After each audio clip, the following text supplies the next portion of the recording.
Welcome everyone. आज finally हम शुरू करने जा रहे हैं एक नया चैप्टर फिज़िक्स का, जो कि है काइनेमेटिक्स का पहला पार्ट, जो कि यू कैन सी आपका सेकंड चैप्टर है फिज़िक्स का, motion in a straight line. तो ये motion in a straight line हमने क्लास 9th में थोड़ा बहुत पढ़ा। Speed, velocity, acceleration, D acceleration, velocity, relative velocity, instantaneous velocity, average speed, average velocity, uniform motion, non uniform motion, ठीक है ना। तो ये सब चीज़ें हमने क्लास 9th में पढ़ी। और 11th में क्या एक्स्ट्रा है कि 11th में आपका यहाँ पर कैलकुलस यहाँ पर एंटर करता है इस चैप्टर में, ठीक है। मतलब यू कैन से डिफरेंशिएशन एंड इंटीग्रेशन यहाँ पर एंटर करता है। तो अगर आपको डिफरेंशिएशन एंड इंटीग्रेशन के बारे में थोड़ा भी नॉलेज नहीं है तो आई रिकमेंड यू कि आप मेरे चैनल में प्लेलिस्ट में जाकर, फंडामेंटल ऑफ मैथमेटिक्स में जाकर, उस प्लेलिस्ट में जाकर आपको वहाँ पर मैंने डिफरेंशिएशन और इंटीग्रेशन के बेसिक नॉलेज आपको मैंने बता दी हैं। आप वो वीडियो चेकआउट कर सकते हैं, ठीक है। डिफरेंशिएशन पे मैंने 2-3 वीडियोस आई गेस अपलोड की हैं, तो आप उसको देख सकते हैं। वहाँ से आपका डिफरेंशिएशन फुल्ली कंप्लीट हो जाएगा, मतलब बेसिक आपका कंप्लीट हो जाएगा, जो बेसिक आपको इस चैप्टर में चाहिए होगा, ठीक है।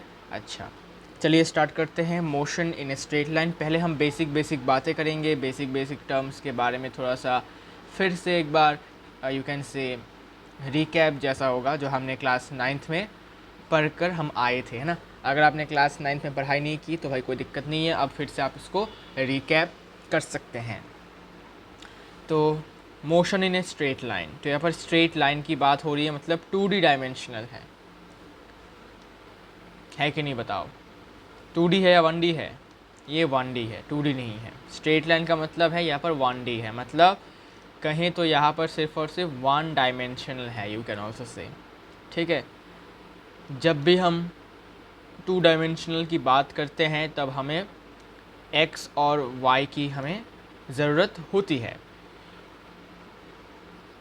और जब हम 3 डायमेंशनल की बात करते हैं तो हमें 3 एक्सिस, है ना, axis, x axis, y axis और z एक्सिस की हमें ज़रूरत होती है। इसे हम एक्सिस कहते हैं एक साथ, ठीक है। सिंगुलर में हम इसको एक्सिस कहते हैं और प्लूरल में हम इसको एक्सेस कहते हैं, है ना, ठीक है। ये तो बेसिक कोऑर्डिनेट ज्योमेट्री का आपका चैप्टर का नॉलेज है। तो 1D में हम पढ़ने वाले हैं, बेसिकली इसमें 1D पढ़ेंगे हम। 1D मतलब 1 डायमेंशनल का पढ़ेंगे, ठीक है, जिसमें आपका सिर्फ और सिर्फ पोजीशन के साथ टाइम का जो चेंज हो रहा है वो हम मीन करना चाहते हैं। इसको हम रेक्टिलिनियर मोशन भी कहते हैं और लीनियर मोशन भी कहते हैं, ठीक है। अच्छा, तो चलिए थोड़ा बेसिक बातें कर लेते हैं, जैसे कि मोशन क्या है, रेस्ट क्या है। मोशन और रेस्ट एब्सोल्यूट टर्म्स नहीं होते हैं, रिलेटिव टर्म्स होते हैं। रिफरेंस पॉइंट का क्या माजरा है, पॉइंट ऑब्जेक्ट किसे कहते हैं, 1 डायमेंशनल, 2 डायमेंशनल, 3 डायमेंशनल मोशन किसे कहते हैं, डिस्टेंस ट्रेवल्ड और डिस्प्लेसमेंट क्या होता है, इनके बारे में थोड़ा हम पहले से रिकैप करेंगे, ठीक है। चलिए, तो फिर बातें कम करके अब हम थोड़ा पढ़ाई पर फोकस करते हैं। So let's start. First of all, what is motion and what is rest? बहुत बेसिक सी बातें हैं। मोशन क्या होता है, रेस्ट क्या होता है। मोशन का मतलब जब एक ऑब्जेक्ट आपके उसके सराउंडिंग के रेस्पेक्ट से अपना पोजीशन टाइम के बढ़ने के साथ साथ चेंज करता है तो हम कहते हैं कि वो ऑब्जेक्ट मोशन है, मोशन में है। तो ये मोशन होता है। फिर रेस्ट मतलब क्या, बस इसका उल्टा, मतलब अगर कोई ऑब्जेक्ट उसके सराउंडिंग के पर्सपेक्टिव से देखा जाए तो अगर वो अपना पोजीशन चेंज नहीं कर रहा होता टाइम के बढ़ने के साथ साथ, मतलब वो रेस्ट में है, ठीक है। तो an object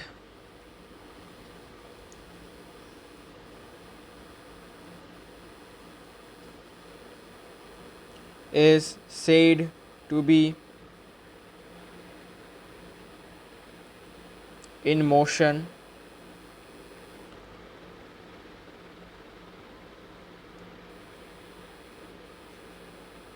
if it changes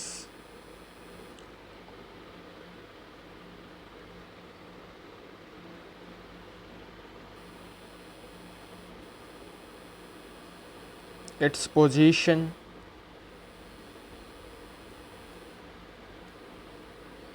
with respect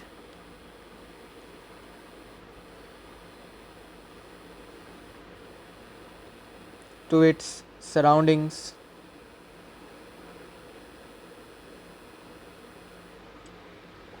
with the passage of time.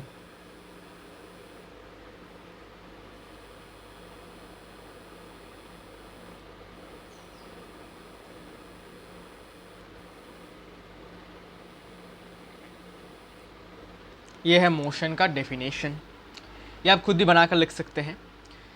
तो एक ऑब्जेक्ट को हम तभी कहेंगे कि वो ऑब्जेक्ट मोशन में है अगर वो अपने सराउंडिंग के रेस्पेक्ट से, रेस्पेक्ट मतलब क्या, अपने सराउंडिंग के पर्सपेक्टिव से अगर देखा जाए तो अगर वो अपना पोजीशन, अपना जगह बदलता है टाइम के बढ़ने के साथ साथ, तब हम कहते हैं कि वो ऑब्जेक्ट आपका मोशन में है, मतलब चल रहा है, दौड़ रहा है, अपने जगह से दूसरी जगह जा रहा है, सिंपल। और रेस्ट इसका जस्ट अपोजिट होता है, ठीक है। एग्जाम्पल क्या है मोशन का, जैसे कि वॉकिंग, ठीक है, या फिर कह सकते हो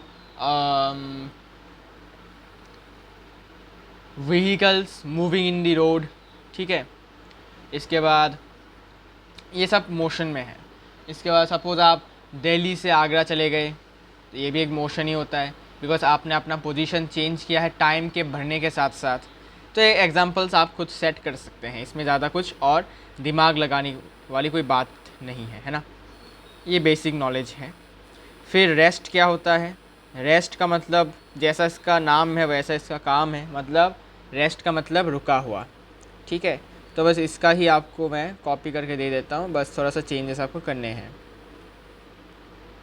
क्या चेंज करना है? An object is said to be at rest, बस इसमें थोड़ा चेंज कर लो, at rest if it doesn't change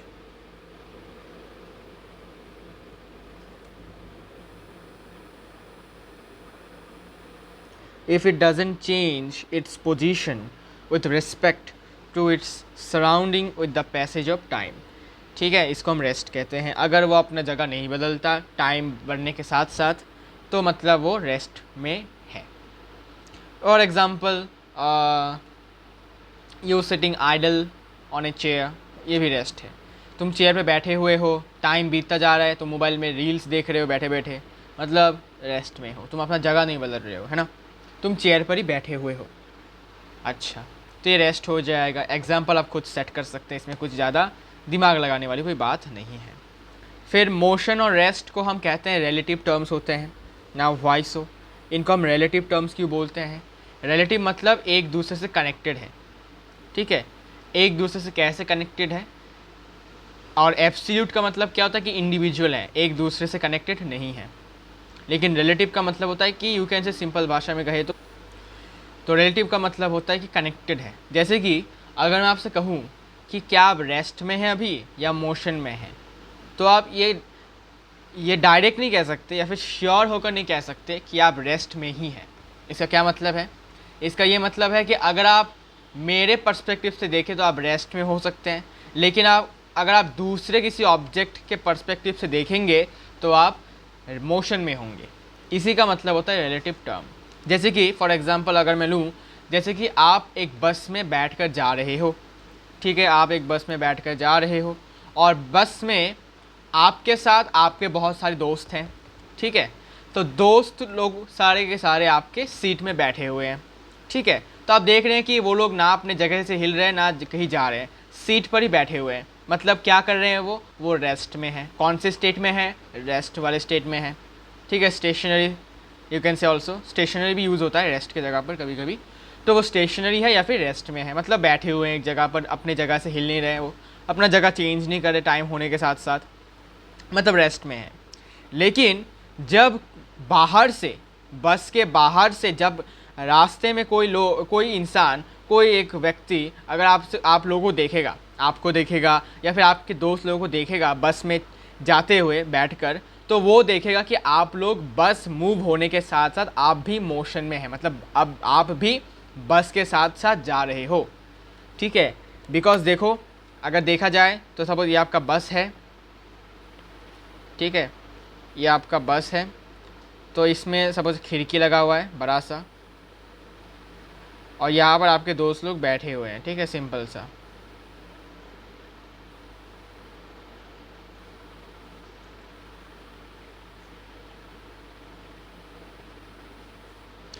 तो सपोज ये आपका बस है, तो सिंपल सा फंडा ये है कि आपको लगेगा, आप तो अपने दोस्तों के साथ बैठे हुए, सपोज ये आप हो और ये आपके दोस्त लोग हैं, तो आप देखोगे कि आप अपने दोस्त लोगों के साथ बस में बैठ कर जा रहे हो, कहीं घूमने जा रहे हो। तो आपके जो दोस्त लोग हैं वो भी रेस्ट में हैं, बिकॉज वो अपनी जगह से कहीं जा नहीं रहे हैं, मतलब जगह बदल नहीं रहे हैं, मतलब चेंज नहीं करा अपना पोजीशन। लेकिन वही बाहर से जब एक बंदा आपको देखेगा, ठीक है, सपोज बाहर से आपको कोई देख रहा है, ठीक है, ऐसा करके आपको हाई कर रहा है या फिर कोई टाटा बाय बाय कर रहा है, कुछ कर रहा है, तो वो देखेगा कि आपका, आप जो है वो देखेगा कि बस आगे जा रहा है। सपोज बस पहले ए पॉइंट पर था, अभी वही बस आपका बी पॉइंट में है, ठीक है, कुछ ऐसे।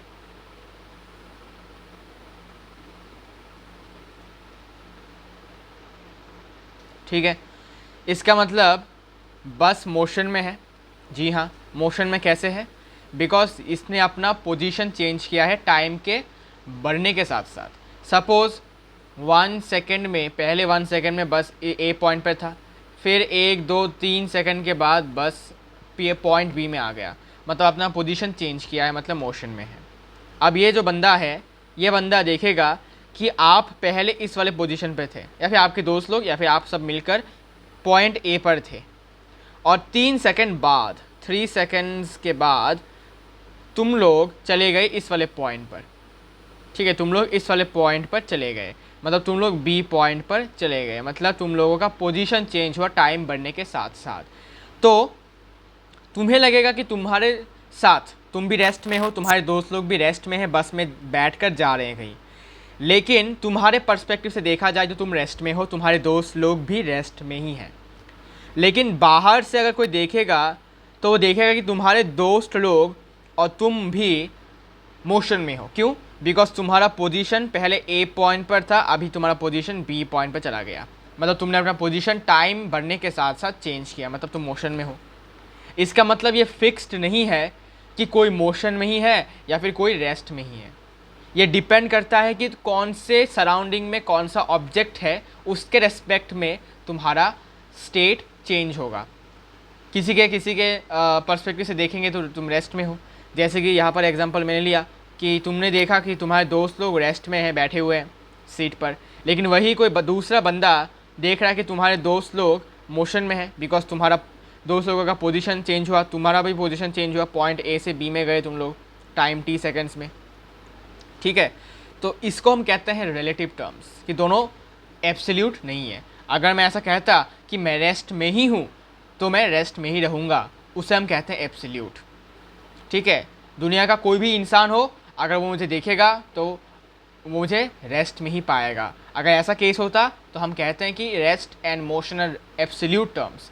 लेकिन जब कोई और बंदा मुझे देख रहा है तो उसको लग रहा है कि मैं मोशन में हूँ, जब मैं अपने दोस्त लोगों को बोल रहा हूँ तो वो लोग बोल रहे हैं कि मैं रेस्ट में हूँ, तब मैं कहूँगा कि भाई ये दोनों टर्म्स आपस में एब्सोल्यूट नहीं है, रिलेटिव है, ठीक है। तो इसका मतलब मोशन और रेस्ट आपका रिलेटिव टर्म्स होता है।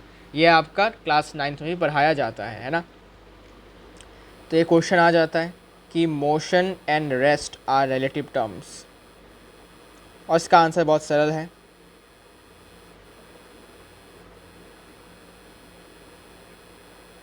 Are relative terms,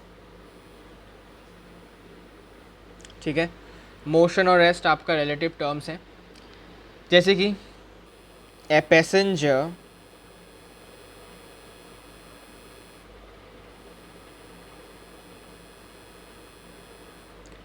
sitting in a moving train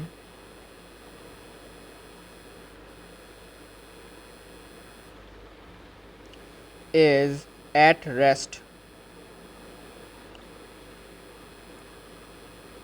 with respect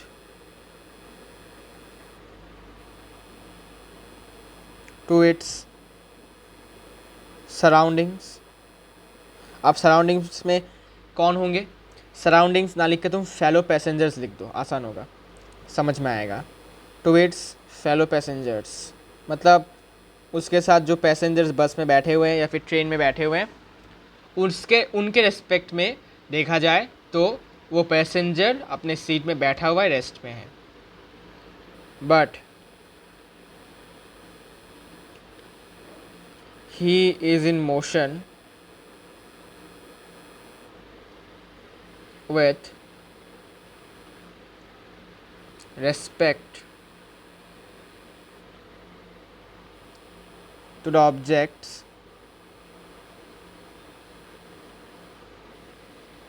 outside the train।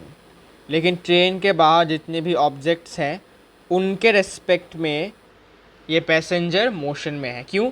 Because बस भी अपना पोजीशन चेंज कर रहा है और बस में बैठे हुए हैं आप, तो आप भी अपना पोजीशन चेंज कर रहे होते हैं। तो does an object may be at rest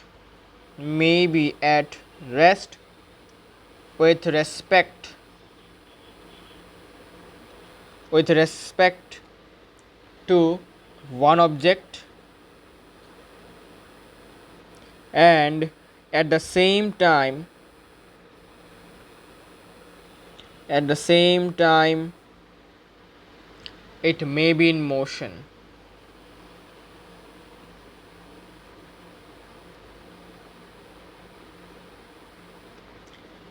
relative to another object।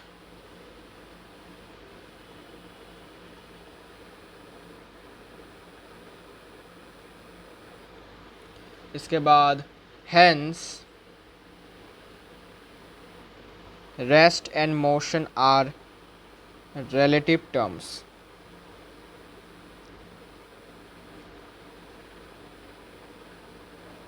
बहुत बेसिक सी बात है ये, ठीक है, कि अगर एक ऑब्जेक्ट के रेस्पेक्ट में आप रेस्ट पर हैं तो ये जाहिर सी बात है कि दूसरे किसी ऑब्जेक्ट के रेस्पेक्ट में आप मोशन में होंगे।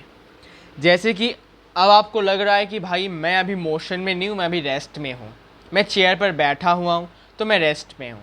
लेकिन जब कोई बंदा आपको दूसरे प्लैनेट से देखेगा, मार्स, जुपिटर, वीनस जो भी हो, अगर आपको कोई दूर से कोई बंदा, सपोज आप यहाँ पर बैठे हुए हो, ये अर्थ है आपका, ठीक है, आप ऐसे बैठे हो चेयर पे, तो दूर से कोई मार्स का बंदा अगर आपको देखेगा, कोई एलियन है ऐसा करके, अगर आपको देखेगा ऐसे करके, दूर से देखेगा टेलीस्कोप से, तो उसको दिखेगा कि आप मोशन में हैं। क्यों? बिकॉज ये जो धरती है ये घूम रहा है ना।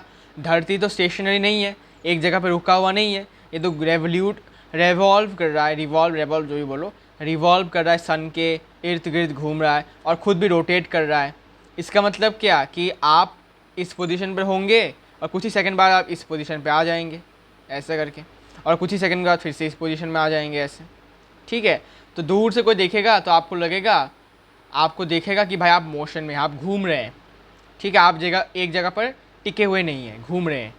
और जब आप देख रहे हो कि खुद को, भाई मैं तो चेयर पे बैठा हूँ आराम से, ठीक है, मैं तो कहीं मूव भी नहीं कर रहा, तो मैं रेस्ट पे हुआ ना। लेकिन दूसरे किसी ऑब्जेक्ट के पर्सपेक्टिव से, मतलब एलियन के पर्सपेक्टिव से अगर आप बोले तो आप मोशन में होंगे, बिकॉज अर्थ खुद घूम रहा है, ठीक है। बस इसी को हम कहते हैं रिलेटिव टर्म्स।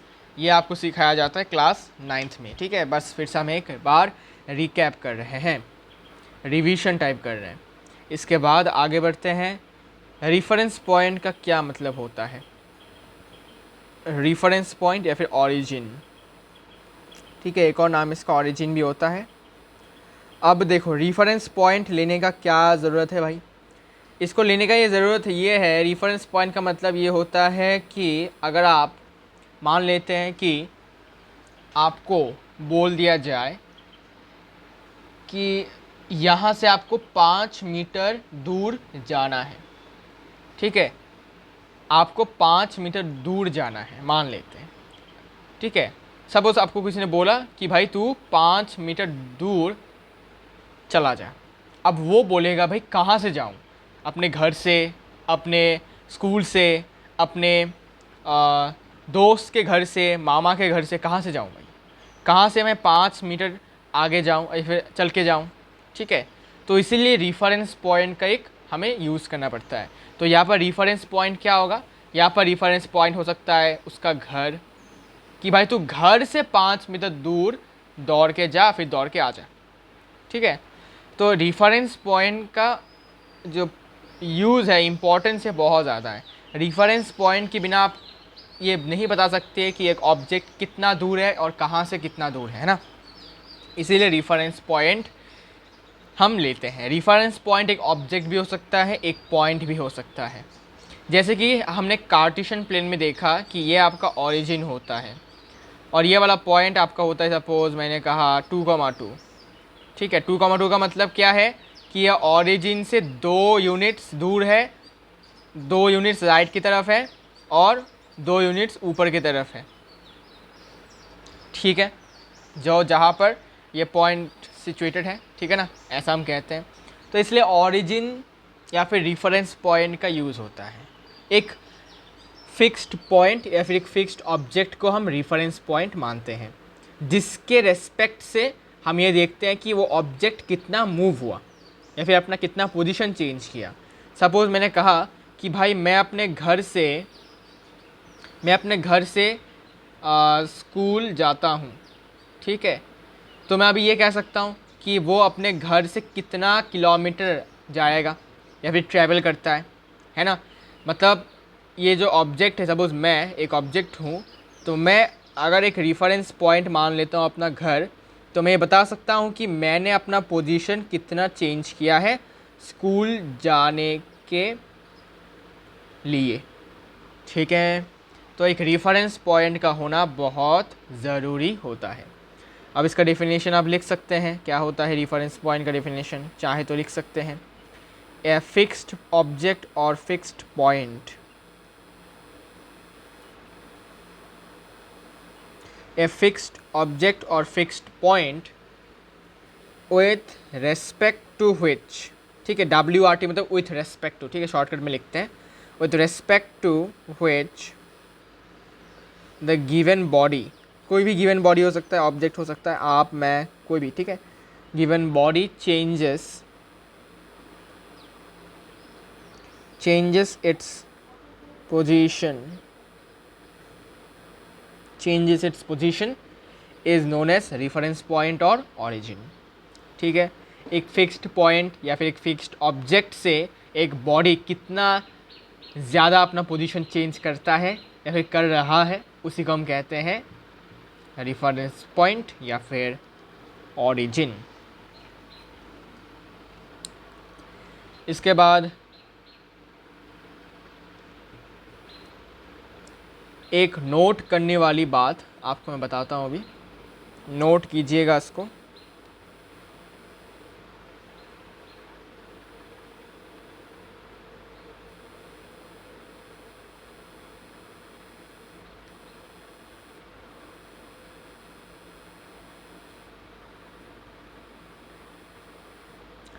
क्या है नोट? नोट ये है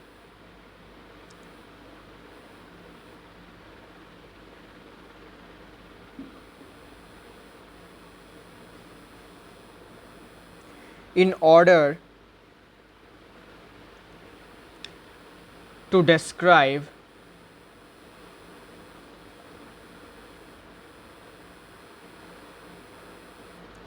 the motion of an object,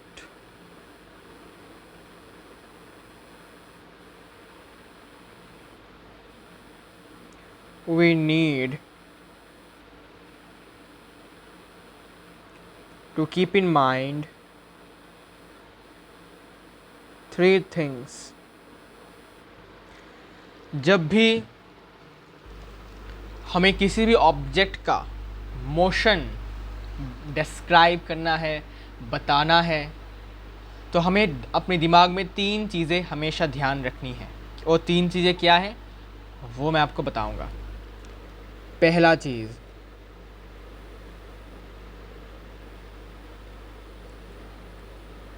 थोड़ा वेट कीजिएगा। पहला चीज़ ये है, the distance of the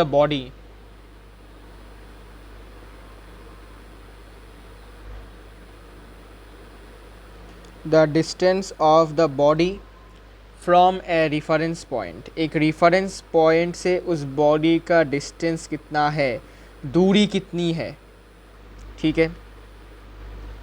number 2, the direction of motion of the body from a reference point. Direction भी हमें याद रखना है कि वो रेफरेंस पॉइंट से कौन सी दिशा में गया, लेफ़्ट, राइट, ऊपर, नीचे, है ना। The direction of the body from a reference point. तीसरा, टाइम ऑफ मोशन, कितनी देर तक वो मोशन में था, मतलब अपना पोजीशन चेंज कर रहा था, वो भी हमें ध्यान में रखना है। द टाइम ऑफ मोशन, ठीक है। ये 3 चीज़ें हमें दिमाग में रखनी है जब भी हम किसी भी ऑब्जेक्ट का मोशन के बारे में बात करेंगे, ठीक है। इसके बाद ये था note. Then we will talk about point object. ये मैंने क्लास 9th में भी बताया था आपको, फिर से आपको थोड़ा सा मैं रिकैप करवा देता हूँ, ठीक है, जिससे कि आपको याद रहेगा।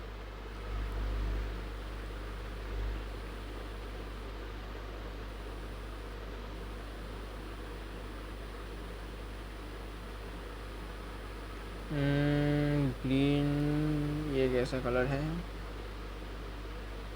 अच्छा, येलो कलर चाहिए होगा ना, येलो येलो येलो, बस येलो मिल गया। चलो, नाउ पॉइंट ऑब्जेक्ट किसे कहते हैं, देखो।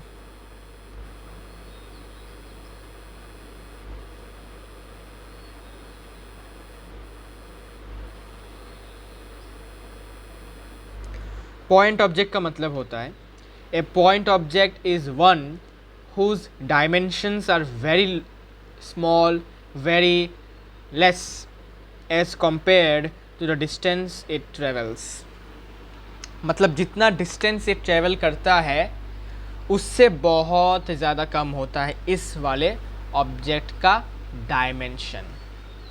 उसी को हम पॉइंट ऑब्जेक्ट कहते हैं, ठीक है, जिसका डायमेंशन बहुत छोटा होता है as compared to the distance it travels. तो a point object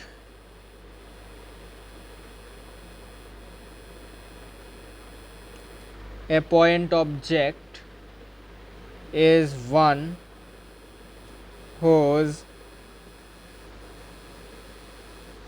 dimensions are very small as compared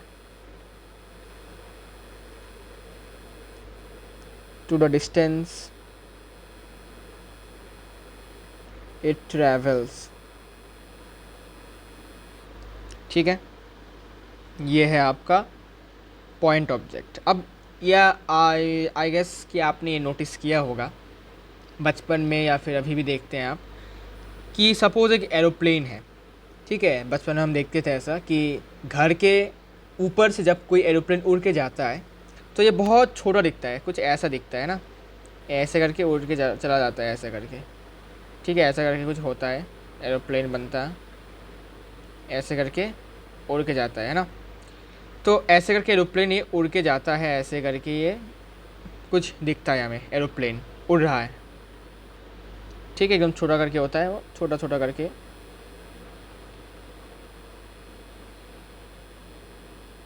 ऐसे करके पहिए होते हैं, जो भी हो।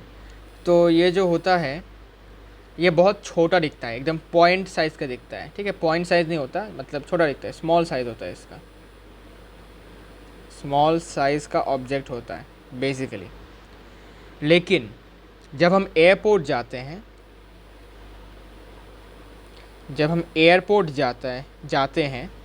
तभी यही प्लेन आपका इतना बड़ा हो जाता है, बड़ा साइज़ होता है, बिग साइज़ हो जाता है।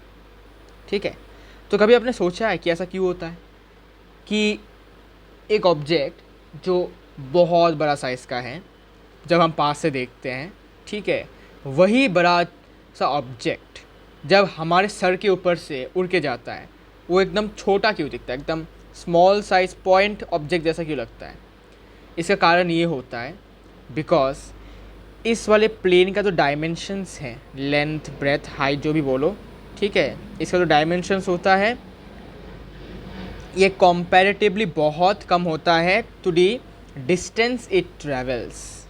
प्लेन जो है वो जितना डिस्टेंस ट्रेवल करता है, ठीक है, वो ज़्यादा होता है देन इट्स डायमेंशंस। ठीक है, जिसके कारण से ये ऑब्जेक्ट आपको पॉइंट साइज लगता है। ठीक है, ये बात क्लियर है। इसीलिए ये ऑब्जेक्ट जो है ये आपको छोटा लगता है, लेकिन एक्चुअली में ये छोटा नहीं होता, एक्चुअली ये बड़ा ही होता है। लेकिन जस्ट बिकॉज ये जितना डिस्टेंस ट्रेवल कर रहा होता है बहुत ज़्यादा होता है as compared to its dimensions, इसलिए छोटा लगता है, पॉइंट साइज लगता है ये जब हम देखते हैं बहुत दूर से। ठीक है, इसके बाद देखिए, इसके बाद फिर है वन डायमेंशनल मोशन, या फिर इसको कहते हैं हम स्ट्रेट लाइन मोशन। तो स्ट्रेट लाइन मोशन या फिर वन डायमेंशनल मोशन मतलब इसमें आपका सिंपल कहे तो सिर्फ और सिर्फ या तो एक्स एक्सिस होगा, या तो सिर्फ वाई एक्सिस होगा, या तो सिर्फ जेड एक्सिस होगा, मतलब सिंगल होगा सिर्फ, या तो सिर्फ और सिर्फ एक्स एक्सिस होगा, ओनली एक्स एक्सिस। और ये 1D मोशन है। और 2D मोशन कैसा होता है जिसमें एक्स और वाई एक्सिस होते हैं, ये आपका वाई एक्सिस, ये आपका एक्स एक्सिस। और 3D में तीनों होते हैं, वाई एक्सिस, एक्स एक्सिस और जेड एक्सिस। ठीक है, अच्छा ठीक है भाई। अब 1D में हो सकता है आपका, 1D में आपका हो सकता है ओनली एक्स एक्सिस हो, ओनली वाई एक्सिस हो, या फिर ओनली जेड एक्सिस हो। ओके, सो 1D मोशन और स्ट्रेट लाइन मोशन जो हम इस चैप्टर में पढ़ने वाले हैं। तो डेफिनेशन थोड़ा देख लेते हैं भाई, डेफिनेशन थोड़ा सा हम समझ लेते हैं क्या कहा गया है। तो the motion of N object is said to be one dimensional if only one of the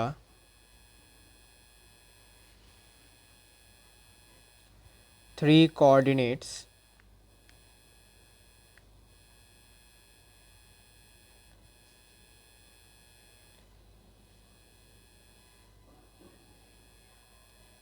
specifying its position changes with time। क्या मतलब है इसका? मतलब ये है कि अगर एक ऑब्जेक्ट को हम कहते हैं कि वो 1D मोशन में है, तो इसका ये मतलब होता है कि तीन कोऑर्डिनेट्स, मतलब x coordinate, y coordinate, z coordinate में से कोई भी एक कोऑर्डिनेट सिर्फ और सिर्फ चेंज हो रहा है टाइम के साथ। ठीक है, सपोज एक्स कोऑर्डिनेट हमारे ऑब्जेक्ट का पोजीशन स्पेसिफाई कर रहा है, फिर डिटरमाइन कर रहा है, तो वो अगर टाइम के साथ साथ सिर्फ और सिर्फ चेंज होगा, ओनली वन, देन हम कहेंगे 1D मोशन है। अगर दोनों चेंज हो रहे हैं, एक्स भी चेंज हो रहा है, वाई भी चेंज हो रहा है, तो 2D मोशन। अगर तीनों चेंज हो रहे हैं मतलब 3D मोशन। और अगर इनमें से कोई भी एक चेंज हो रहा है सिर्फ और सिर्फ, then it is 1D motion. ठीक है, बस यही तो है वन डायमेंशनल मोशन। और इसका एक और नाम है रेक्टिलिनियर मोशन और लीनियर मोशन। तो अदर नेम्स हैं रेक्टिलिनियर और लीनियर मोशन। इसके बाद एग्जांपल क्या लेते हैं, जैसे कि देखिए,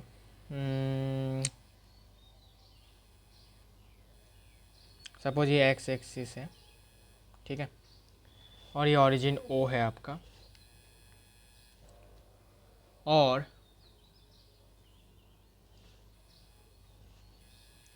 ये आपका P1 और मान लेते हैं ये आपका P2, ठीक है। तो ओरिजिन है ये, ओरिजिन से P1 का डिस्टेंस हम x1 मान लेते हैं, ठीक है। समझाने के लिए ऐसा मैं कर रहा हूँ। तो ये डिस्टेंस मान लेते हैं x1 है, और वही ओरिजिन से P2 का डिस्टेंस मान लेते हैं x2। तो अब गौर से देख सकते हैं कि एक ऑब्जेक्ट है मान लेते हैं, जिसका पहला इसका पोजीशन था P1 पर, अब इसका पोजीशन है P2 पर। तो ओरिजिन से P1 का डिस्टेंस x1 और ओरिजिन से P2 का डिस्टेंस x2। तो अगर हम देखें तो इसमें, इस मोशन में सिर्फ और सिर्फ इसका x कोऑर्डिनेट ही चेंज हुआ है, y coordinate z coordinate change नहीं हुआ, बिकॉज ये जो ऑब्जेक्ट था ये x एक्सिस पर ही है और x एक्सिस पर ही इसका चेंज हुआ है पोजीशन। तो सपोज़ मान लेते हैं इस पॉइंट का कोऑर्डिनेट था सपोज़ 1,0, अब ये हो गया सपोज़ मान लेते हैं 2,0।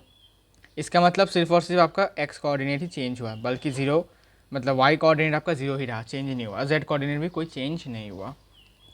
तो इसको हम कहेंगे 1D मोशन। तो लिख सकते हो आप इसको ऐसे कि only the x coordinate changes from x1 to x2 when the particle moved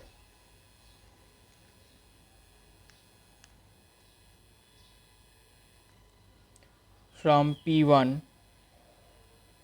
to P2 along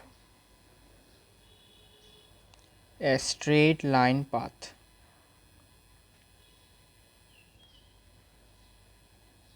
ठीक है। इसके बाद एग्जाम्पल्स लिख सकते हैं आप। एग्जाम्पल्स जैसे कि motion of A train along a straight track।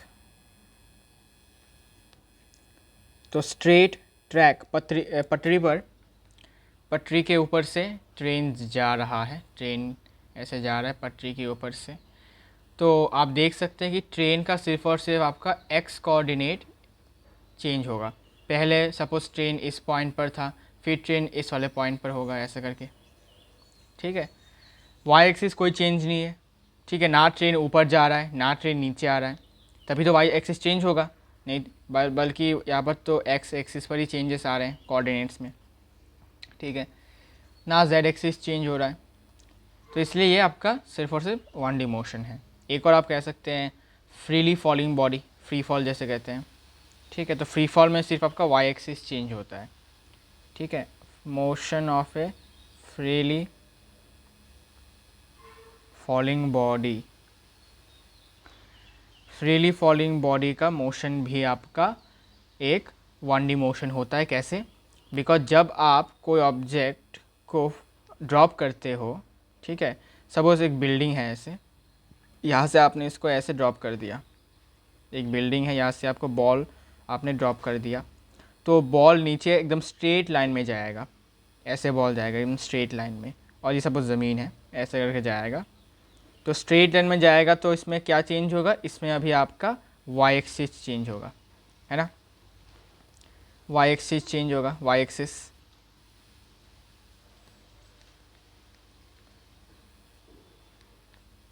ऐसे सपोज ये ओरिजिन है, ये y और ये y डैश, ठीक है। तो इसमें सिर्फ और सिर्फ आपका y एक्सिस चेंज होगा, जैसे कि पहले वाले में एक्स एक्सिस चेंज हो रहा था, इसमें वाई एक्सिस आपका चेंज होगा फ्रीली फॉलिंग बॉडी के केस में, मतलब फ्री फॉल में।